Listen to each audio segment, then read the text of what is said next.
Guys welcome to impulse. നമ്മൾ നോക്കാൻ പോകുന്നത് എന്താണ് ഡ്രൈയിങ് പ്രോസസ്സ് അല്ലെങ്കിൽ ഡ്രൈയിങ് കൊണ്ട് നമ്മൾ എന്താണ് ഉദ്ദേശിക്കുന്നത്. ബേസിക്കലി ഈ ഡ്രൈയിങ് എന്ന് പറയുമ്പം നമ്മൾ ഡ്രൈ ചെയ്യാൻ പോകുന്ന സാധനത്തിൽ 1% പോലും വെള്ളം ഉണ്ടാവരുത്, അല്ലെങ്കിൽ വാട്ടർ പാർട്ടിക്കിൾസിനെ റിമൂവ് ചെയ്യുക എന്നുള്ളതാണ് ഡ്രൈയിങ് കൊണ്ട് നമ്മൾ ഉദ്ദേശിക്കുന്നത്. അപ്പോൾ ഡ്രൈയിങ് ചെയ്യുന്ന സമയത്ത് നമ്മൾ പല തരത്തിലുള്ള പ്രോസസ്സുകൾ ചെയ്യും, അല്ലെങ്കിൽ പല കാര്യങ്ങൾ നമ്മൾ ചെയ്യും എന്നുള്ളതാണ്. അതെന്തൊക്കെയാണ്, എങ്ങനെയൊക്കെയാണ് എന്ന് നോക്കാൻ പോകുന്നത്. ഫസ്റ്റ് ഓഫ് ഓൾ നമുക്ക് അറിയേണ്ടത് ഡ്രൈയിങ് എന്താണ്, ഇവാപറേഷൻ എന്താണെന്നാണ് അറിയേണ്ടത്. കാരണം ബിക്കോസ് കുറേ ആൾക്കാരൊക്കെ ക്ലബ് ചെയ്തു, അല്ലെങ്കിൽ ഡ്രൈയിങ് എന്താ, ഇവാപറേഷൻ എന്താന്ന് പറഞ്ഞ് ക്ലബ് ചെയ്തു.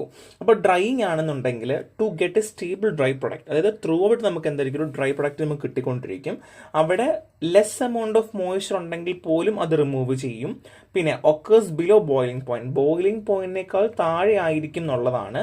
ആൻഡ് എംഫസൈസ് സോൾട്ട് പ്രൊഡക്റ്റ്, അതായത് നമ്മൾ ഡ്രൈയിങ് ചെയ്ത് കഴിഞ്ഞാൽ ലാസ്റ്റ് നമുക്ക് എന്ത് കിട്ടും, ലൈക്ക് സോൾട്ട് പ്രൊഡക്റ്റ് കിട്ടും. അത് മാത്രമല്ല നമ്മൾ കൂടുതലും ഡ്രൈയിങ് ചെയ്യുന്നത് എന്താണ്, സോൾട്ട് പ്രൊഡക്ട്സിലാണ് ഏറ്റവും കൂടുതലായിട്ട് നമ്മൾ ചെയ്യുന്നത്. ഇപ്പോൾ സെമി സോൾട്ട് ആണെങ്കിൽ പോലും നമ്മൾ ഡ്രൈയിങ് ചെയ്ത് കഴിയുമ്പോൾ അതൊരു സോൾട്ടിലേക്ക് മാറുകയും ചെയ്യും. അല്ലെങ്കിൽ നമ്മൾ കൂടുതൽ എന്ത് ചെയ്യുന്നു, ഒരു സെമി സോൾട്ട് അല്ലെങ്കിൽ സോൾട്ട് കൺസിസ്റ്റൻസിയിലുള്ള സാധനങ്ങളിലാണ് കൂടുതലും ഡ്രൈയിങ് നമ്മൾ അപ്ലൈ ചെയ്യുന്നത്. ഇനി ഇവാപറേഷൻ പറയുവാണ്. ബേസിക്കലി ഇവാപറേഷൻ എന്ന് വെച്ചാൽ final product is concentrate suspension or wet slurry. അതായത് നമുക്ക് കിട്ടിയ ഫൈനൽ പ്രൊഡക്റ്റിനെ നമ്മൾ കോൺസെൻട്രേറ്റ് ചെയ്യിപ്പിക്കുന്ന രീതിയാണ്. ഇവാപറേഷൻ എന്ന് പറഞ്ഞാൽ നമ്മൾ ലോസ് ഓഫ് വാട്ടർ തന്നെയാണ്, പക്ഷെ അവിടെ എന്താ വെച്ചാൽ കോൺസെൻട്രേറ്റ് ചെയ്യിപ്പിച്ചെടുക്കുകയാണ് നമ്മൾ ചെയ്യുന്നത്. Removal of large amount of liquid. So ഒരുപാട് ലിക്വിഡ് കിടപ്പുണ്ടെങ്കിൽ ആ ലിക്വിഡ് നമുക്ക് റിമൂവ് ചെയ്ത് കോൺസെൻട്രേറ്റ് ചെയ്യാൻ വേണ്ടി ചെയ്യുന്ന രീതിയാണ് ഇവാപറേഷൻ എന്ന് പറഞ്ഞാൽ. Occurs more at boiling point. കാര്യം ബോയിലിംഗ് പോയിന്റ് എത്തുമ്പോഴാണ്, അല്ലെങ്കിൽ ബോയിലിംഗ് പോയിന്റിന്റെ ആ ഒരു പോയിന്റിൽ എത്തുമ്പോഴാണ് ഇവാപറേഷൻ സ്റ്റാർട്ട് ചെയ്യുന്നത്, അല്ലേ. അപ്പോൾ അതുകൊണ്ട് തന്നെ ബോയിലിംഗ് പോയിന്റ് വരുമ്പോഴത്തേക്കും ഇവാപറേഷൻ സ്റ്റാർട്ട് ചെയ്യുന്നു. And emphasize reducing volume. So basically നമുക്ക് വോളിയം റെഡ്യൂസ് ചെയ്യുക എന്നുള്ളതാണ് നമുക്ക് ബേസിക് ആയിട്ട് ഇവിടെ നമ്മൾ നോക്കുന്നത്. അപ്പോൾ ഇതാണ് ഇത് രണ്ടിനും ഡിഫറൻസ്. നിങ്ങൾക്ക് അറിയുന്ന കാര്യമാണ്, പക്ഷേ ഇവാപറേഷൻ ഡ്രൈയിങ് തമ്മിൽ ക്ലബായി പോകരുത് കേട്ടോ. So next one is objective of drying ആണ്. നമ്മൾ ഡ്രൈയിങ് ചെയ്യേണ്ട ആവശ്യം എന്താണ്? The first one is preservation ആണ്. അപ്പോൾ ഫുഡൊക്കെ നമുക്ക് കൂടുതൽ ഷെൽഫ് ലൈഫ് വേണം, അല്ലെങ്കിൽ കുറേ നാൾ നമുക്ക് വെച്ചിരിക്കണം എന്നുണ്ടെങ്കിൽ വെള്ളത്തിൻ്റെ അംശം ഉണ്ടാവാൻ പാടില്ല. അപ്പോൾ നമുക്ക് പ്രിസർവ് ചെയ്യാനായിട്ട് നമ്മളെ ഹെൽപ്പ് ചെയ്യാറുണ്ട്. So preservation. രണ്ട്, കോസ്റ്റ് റിഡക്ഷൻ ആണ്. സോ ബേസിക്കലി നമുക്ക് ഈ റെഫ്രിജറേറ്ററിൽ വെക്കുക, അല്ലെങ്കിൽ ട്രാൻസ്പോർട്ട് ചെയ്യുക, സ്റ്റോറിങ്ങിനും ഒക്കെ നമുക്ക് ചില സമയത്ത് അതിൽ വെള്ളം അംശം ഉണ്ടെങ്കിൽ അത് നമുക്ക് കേടായി പോകും. അപ്പോൾ അതുകൊണ്ട് നമുക്ക് കോസ്റ്റ് റെഡ്യൂസ് ചെയ്യാൻ പറ്റും ഇവാപറേഷൻ വഴി, അല്ലെങ്കിൽ ഇവാപറേഷൻ ഡ്രൈയിങ് വഴി നമുക്ക് എന്ത് ചെയ്യാൻ പറ്റും, കോസ്റ്റ് റെഡ്യൂസ് ചെയ്യാൻ പറ്റും. ഇങ്ങനെ റെഫ്രിജറേറ്റർ വേണ്ട, അങ്ങനെയൊക്കെ ഉള്ളതുകൊണ്ട്. ആൻഡ് സ്പേസ് എഫിഷ്യൻസി ആണ്. നമ്മൾ ബേസിക്കലി ഈ ഡ്രൈയിങ് ചെയ്ത് കഴിയുമ്പോൾ ഒരു കുറേ ഫ്ലൂയിഡായിട്ട് ഉണ്ടായിരുന്ന ഒരു സാധനം ഡ്രൈ ചെയ്ത് കഴിഞ്ഞ് വെള്ളമെല്ലാം ലോസ് ചെയ്ത് കഴിയുമ്പോൾ എന്ത് സംഭവിക്കും, നമുക്ക് സ്റ്റോറേജിനും ട്രാൻസ്പോർട്ടേഷനും എളുപ്പമായിരിക്കും. കാര്യം എന്തുകൊണ്ടാണ്, കുറച്ചായിട്ട് അത് കോൺസെൻട്രേറ്റ് ആയിട്ട് സോൾഡായിട്ട് മാറുന്നതുകൊണ്ട് കേട്ടോ. Next one is product stability ആണ്. കാരണം മോയ്സ്ചർ കണ്ടന്റ് ഇല്ലാത്തത് കൊണ്ട് തന്നെ, അല്ലെങ്കിൽ എലിമിനേറ്റ് ചെയ്യുന്നത് കൊണ്ട് തന്നെ ഫർദർലി കൊറോഷൻ ഉണ്ടാവാതിരിക്കുകയും ഡ്രഗിന് നല്ല സ്റ്റെബിലിറ്റി ഉണ്ടാവുകയും ചെയ്യുന്നു എന്നുള്ളതാണ്. അങ്ങനെ സ്റ്റെബിലിറ്റി നമുക്ക് മെയിൻറ്റെയിൻ ചെയ്യാൻ പറ്റും. So next one is application of drying in pharmaceuticals ആണ്. എങ്ങനെയാണ് നമ്മൾ ഫാർമസ്യൂട്ടിക്കൽസിൽ ആപ്ലിക്കേഷൻ, ബേസിക്കലി ഡ്രൈയിങ്ങിൽ ആപ്ലിക്കേഷൻസ് ചെയ്യുന്നുള്ള കാര്യങ്ങളാണ്. The first one is preparation of bulk drug ആണ്. So drying in the final stage is processing bulk drug such as dried aluminium hydroxide and sprayed dried lactose. അപ്പോൾ നമ്മൾ ഡ്രൈയിങ് എന്ന് പറയുന്നത് എപ്പോഴും നമ്മൾ ഫൈനൽ സ്റ്റേജ് ഓഫ് പ്രോസസ്സിങ്ങിലാണ് ചെയ്യുന്നതെന്ന് ആലോചിക്കുക. ഒന്നും കൂടെ പറയാം, ഡ്രൈയിങ് എന്ന് പറയുന്നത് അവസാനത്തെ സ്റ്റേജിലാണ് നമ്മൾ എന്ത് ചെയ്യുന്നത്, ഡ്രൈയിങ് ചെയ്യുന്നത്. ആ സമയത്ത് നമ്മൾ ഡ്രൈഡ് അലൂമിനിയം ഹൈഡ്രോക്സൈഡ് അല്ലെങ്കിൽ ഡ്രൈഡ് ലാക്ടോസ് എന്ത് ചെയ്യുന്നു, സ്പ്രേ ചെയ്ത് കൊടുക്കുകയാണ് ചെയ്യുക. And preservation of drug product. Drying prevent ചെയ്യും. എന്തിനെ പ്രിവെൻറ്റ് ചെയ്യും, ഡിറ്റോറേഷൻ ഓഫ് ദ പ്രൊഡക്റ്റിനെ നമുക്ക് പ്രിവെൻറ്റ് ചെയ്യാൻ പറ്റും. Like blood product, skin, tissues, crude ഡ്രഗുകളൊക്കെ നമുക്ക് മൈക്രോ ഓർഗാനിസത്തിൻ്റെ ഗ്രോത്ത് പ്രിവെൻറ്റ് ചെയ്യാനും ക്രോസ് കണ്ടാമിനേഷനും വേണ്ടിയിട്ട് നമുക്ക് പ്രിവെൻറ്റ് ചെയ്യും എന്നുള്ളതാണ്. അപ്പോൾ ഓൾറെഡി ബൾക്ക് ഡ്രഗ് എങ്ങനെയാണ് പ്രിപ്പയർ ചെയ്യുന്നത് ഞാൻ പറഞ്ഞു, ഡ്രൈയിങ് ഫൈനൽ സ്റ്റേജ് ആണ്. സോ ഡ്രൈഡ് അലുമിനിയം ഹൈഡ്രോക്സൈഡ് അല്ലെങ്കിൽ സ്പ്രേ ഡ്രൈഡ് ലാക്ടോസ് നമ്മൾ ഉപയോഗിക്കുമെന്ന് ഞാൻ പറഞ്ഞു. സോ രണ്ടാമത്തെ കാര്യം എന്ത് പറഞ്ഞു, പ്രിസർവേഷൻ ഓഫ് ഡ്രഗ് എന്തിനാണ് ഉദ്ദേശിക്കുന്നത് പറഞ്ഞു. And improved characteristics. ബേസിക്കലി നമ്മൾ ഡ്രൈ ചെയ്ത് കഴിയുമ്പോൾ ഫ്ലോ പ്രോപ്പർട്ടി കൂടുന്നു, അല്ലെങ്കിൽ സോലബിലിറ്റി കൂടുന്നു, യൂണിഫോം സൈസ് ആവുന്നു, അങ്ങനെ ഒരുപാട് ക്യാരക്ടേഴ്സ് എൻഹാൻസ് ചെയ്യുന്നു എന്നുള്ളതാണ്. ആൻഡ് ഹാൻഡിലിംഗ് എന്തായിരിക്കും, നമുക്ക് ആപ്ലിക്കബിൾ ആയിരിക്കും. അപ്പോൾ നമ്മൾ ഇത്രയും പറഞ്ഞ കാര്യങ്ങൾ തന്നെ ആപ്ലിക്കേഷനായിട്ട് കൊടുത്തു എന്നുള്ളത് മാത്രമേ ഉള്ളൂ കേട്ടോ. So mechanism of drying process, നമ്മൾ എങ്ങനെയാണ് നമ്മൾ ഡ്രൈയിങ് പ്രോസസ് ചെയ്യുന്നത്.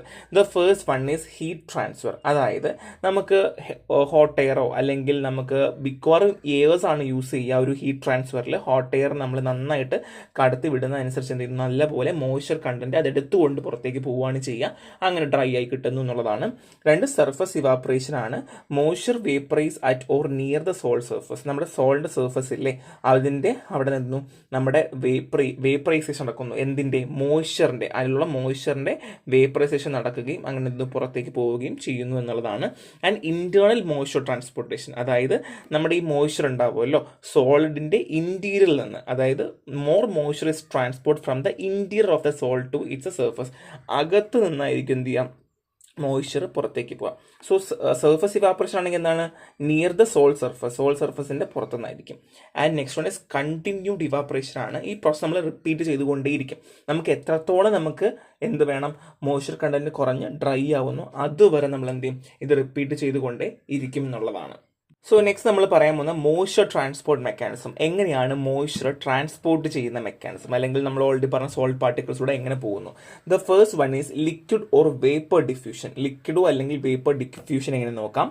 Moisture move through the solid material as liquid or vapour driven by concentration gradient. So concentration gradient അനുസരിച്ച് എന്ത് ചെയ്യുന്നു, അതിലുള്ള ലിക്വിഡോ അല്ലെങ്കിൽ വേപ്പറോ എന്ത് ചെയ്യുന്നു, സോൾട്ട് മെറ്റീരിയൽസ് നിന്ന് മൂവ് ആയിക്കൊണ്ടിരിക്കുന്നു എന്നുള്ളതാണ്. അതായത് ഹയർ കോൺസെൻട്രേഷനിൽ നിന്ന് ലോവർ കോൺസെൻട്രേഷൻ ിലേക്ക് എന്ത് ചെയ്യുന്നു, സോൾഡിലുള്ള ലിക്വിഡോ വേപ്പറോ പുറത്തേക്ക് പോകുന്നു എന്നുള്ളതാണ്. 2 കാപ്പിലറി ആക്ഷൻസ് ആണ്. So liquid moves through a small pores and channel within the solid due to surface tension effect. അതായത് സർഫസ് ടെൻഷൻ ഉള്ളത് കൊണ്ട് തന്നെ സോളിന്റെ പുറത്ത് ചെറിയ ചെറിയ സ്മോൾ പോർസ് ഫോം ചെയ്യുകയും അതുവഴി എന്ത് ചെയ്യുന്നു, മോയ്സ്ചർ പുറത്തേക്ക് പോവുകയും ചെയ്യുന്നു എന്നുള്ളതാണ്. 2 പ്രഷർ ഇൻഡ്യൂസ് ട്രാൻസ്പോർട്ട് ആണ്.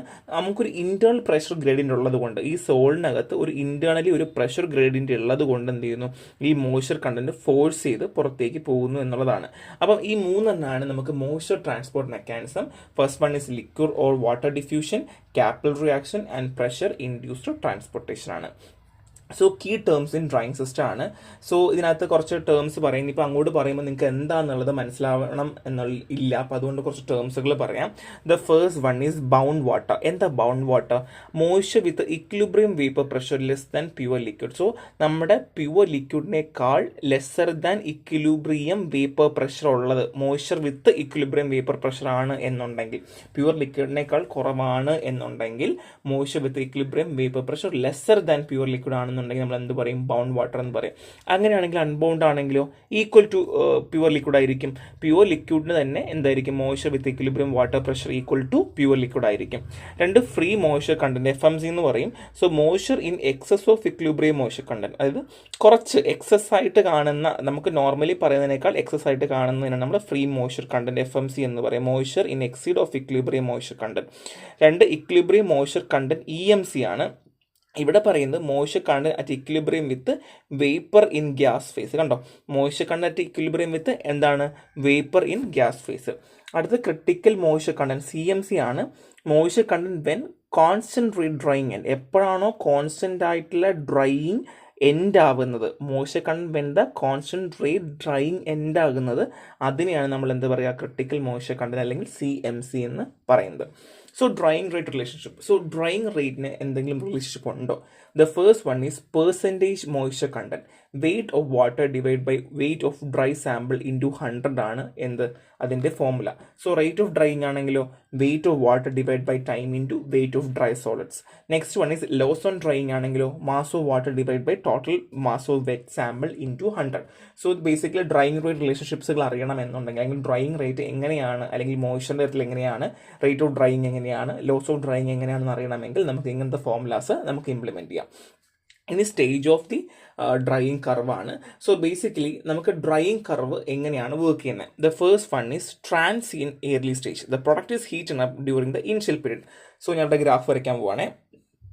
സോ നമ്മൾ ടൈം കൊടുക്കുന്നുണ്ട് ആൻഡ് ഹീറ്റ് കൊടുക്കുന്നുണ്ട്. അപ്പോൾ നമ്മൾ എന്ത് ചെയ്യുന്നു, ആദ്യം ഒന്ന് ഹീറ്റ് ചെയ്യുന്നു. ഹീറ്റ് ചെയ്യുമ്പോൾ ഇന്ന് പയ്യെ അത് ഹീറ്റപ്പനായി വരുന്നു. And constant rate period. Moisture is completely easy to remove during the stage. അപ്പോൾ ഇവിടെ ഒരു കോൺസ്റ്റന്റ് ആയിട്ടുള്ള റേറ്റ് പീരീഡ് വരും. അതായത് ആ ഒരു പോയിന്റ് എത്തുമ്പോഴത്തേക്കും ഇത് കോൺസ്റ്റന്റ് ആയിട്ടുള്ള ഈക്വൽ എമൗണ്ടിൽ മോയ്സ്ചർ കണ്ടന്റ് പുറത്തേക്ക് റിമൂവ് ചെയ്തുകൊണ്ടേയിരിക്കുന്നു. And falling rate period. Moisture become bound or held with solid matrix making removal more difficult. പിന്നെ കുറച്ചും കൂടെ കഴിഞ്ഞാൽ ഈ മോയ്സ്ചർ ഉണ്ടാവുമല്ലോ, ഇതിലുള്ള മോയ്സ്ചർ എന്തെന്നു നമ്മുടെ ഈ സോൾഡ് പാർട്ടിക്കിൾസുമായിട്ട് അല്ലെങ്കിൽ സോൾഡുമായിട്ട് ബൗണ്ട് ചെയ്തിരിക്കും, അല്ലെങ്കിൽ അതുമായി സ്ട്രോങ് ആയിട്ട് ഫോഴ്സ് കൊടുത്തിരിക്കും. അങ്ങനെ നമുക്ക് എന്ത് ചെയ്യാൻ പറ്റും, ഫർദർലി റിമൂവ് ചെയ്യാനായിട്ട് പറ്റാത്തൊരവസ്ഥയിലേക്ക് വരികയാണ് ചെയ്യുക. അപ്പോൾ കൂടി വന്നിട്ട് പിന്നെ അത് കുറഞ്ഞു വരുന്നു ഫോളിംഗ് റേറ്റ് പീരീഡ് ആണ്. പിന്നെ ട്രാൻസിൻ എയർലി സ്റ്റേജ് വന്നിട്ട് കോൺസ്റ്റന്റ് ആയിട്ട് റേറ്റ് പീരീഡ് വന്നിട്ട് പിന്നെ കുറഞ്ഞു വരികയാണ് ചെയ്യുക. ഇതാണ് ഡ്രൈയിങ് സ്റ്റേജിൻ്റെ അല്ലെങ്കിൽ ഡ്രൈയിങ് കർവിൻ്റെ സ്റ്റേജസ് എന്ന് പറഞ്ഞാൽ. ഇനി factors affecting drying behaviour. So എന്താ കാര്യങ്ങളാണ്? The first one is porosity. Basically നമ്മൾ ഉണ്ടാക്കുന്ന അല്ലെങ്കിൽ നമ്മൾ ഏതാണോ ഡ്രൈയിങ്ങിന് വെക്കുന്ന പാർട്ടിക്കിൾസിൽ പോസുകൾ ഉണ്ടെന്നുണ്ടെങ്കിൽ, അല്ലെങ്കിൽ കൂടുതൽ മോയ്സ്ചർ ഇരിക്കാൻ പറ്റാതെ കുറച്ച് മൂവ് ചെയ്ത് പുറത്തേക്ക് പോകാൻ പറ്റുന്നുണ്ടെങ്കിൽ അത് നമ്മളെ ഹെൽപ്പ് ചെയ്യും. രണ്ട്, ഹോമോജനസിറ്റിയാണ്. യൂണിഫോം മെറ്റീരിയൽസ് നമ്മൾ ഡ്രൈ ചെയ്യാൻ ഉപയോഗിക്കുവാണ് എന്നുണ്ടെങ്കിൽ നമുക്ക് എന്ത് ചെയ്യാൻ പറ്റും, പെട്ടെന്ന് നമുക്ക് ഈക്വലി നമുക്ക് ഡ്രൈ ചെയ്യാൻ പറ്റും. അല്ലാണ്ട് ഒരിടത്ത് വേറെ ഷേപ്പ് അല്ലെങ്കിൽ ഒരിടത്ത് കുറച്ച് മോയ്സ്ചർ, ഒരിടത്ത് കൂടുതൽ മോയ്സ്ചർ ആണെങ്കിൽ നമുക്ക് എന്ത് ചെയ്യാൻ പറ്റില്ല, നമുക്കത് ഡ്രൈ ചെയ്യാൻ പാടായിരിക്കും. Next one is hygroscopic property ആണ്. ഹൈഗ്രോസ്കോപ്പിക് മെറ്റീരിയൽസ് ആണെങ്കിൽ tend to enter the falling rate period faster than non hygroscopic material. അപ്പം ഹൈഗ്രോസ്കോപ്പിക് മെറ്റീരിയൽസും നോൺ ഹൈഗ്രോസ്കോപ്പിക് മെറ്റീരിയൽസും വെച്ച് നോക്കുവാണെങ്കിൽ ഹൈഗ്രോസ്കോപ്പിക്കിന് ഫാളിംഗ് റേറ്റ് പീരീഡ് കൂടുതലായിരിക്കും. അപ്പോൾ എന്താണ് ഇപ്പോൾ ഫാളിംഗ് റേറ്റ് പീരീഡ് എന്ന് നിങ്ങൾക്ക് ഓൾറെഡി അറിയാം അല്ലേ? ഫാളിംഗ് റേറ്റ് പീരീഡ് എന്താണ്? മോയ്സ്ചർ ബിക്കം ബൗണ്ട്, ഒന്നെങ്കിൽ ബൗണ്ട് ആവുക അല്ലെങ്കിൽ ഹെൽഡ് വിത്ത് സോൾഡ് മെട്രിക്സ്. സോൾഡുമായിട്ട് എന്തെന്ന് കൂടുതലായിട്ട് അത് ബൗണ്ട് ചെയ്തിരിക്കുകയാണ് ചെയ്യുക. അങ്ങനെ റിമൂവ് ചെയ്യാൻ നമുക്ക് ഡിഫിക്കൽട്ട് ആവും. അപ്പം അതുകൊണ്ട് തന്നെ ഈ ഹൈഗ്രോസ്കോപ്പിക് പൗഡറിനാണെങ്കിൽ ഫാളിംഗ് റേറ്റ് പീരീഡ് എന്ന് പറഞ്ഞാൽ എന്തായിരിക്കും, 10 to end of the falling rate period. അപ്പോൾ കൂടുതലായിരിക്കും നോൺ ഹൈഗ്രോസ്കോപ്പിക് മെറ്റീരിയൽ വെച്ചിട്ട്. അപ്പോൾ അതുകൊണ്ട് തന്നെ ഹൈഗ്രോസ്കോപ്പിക് പ്രോപ്പർട്ടി ഒരു പ്രശ്നം തന്നെയാണ്. അപ്പോൾ ഇത് കുറച്ചൊരു കുഞ്ഞു ടോപ്പിക്കാണ്, നമുക്ക് പെട്ടെന്ന് മനസ്സിലാക്കി എടുക്കുന്ന കാര്യങ്ങൾ മാത്രമേ ഉള്ളൂ. റെഫറൻസ് നോട്ടും കൂടെ വായിക്കുമ്പോൾ നിങ്ങൾക്ക് ഒരു ഐഡിയ കിട്ടും. സോ നെക്സ്റ്റ് കാണാം. Thank you.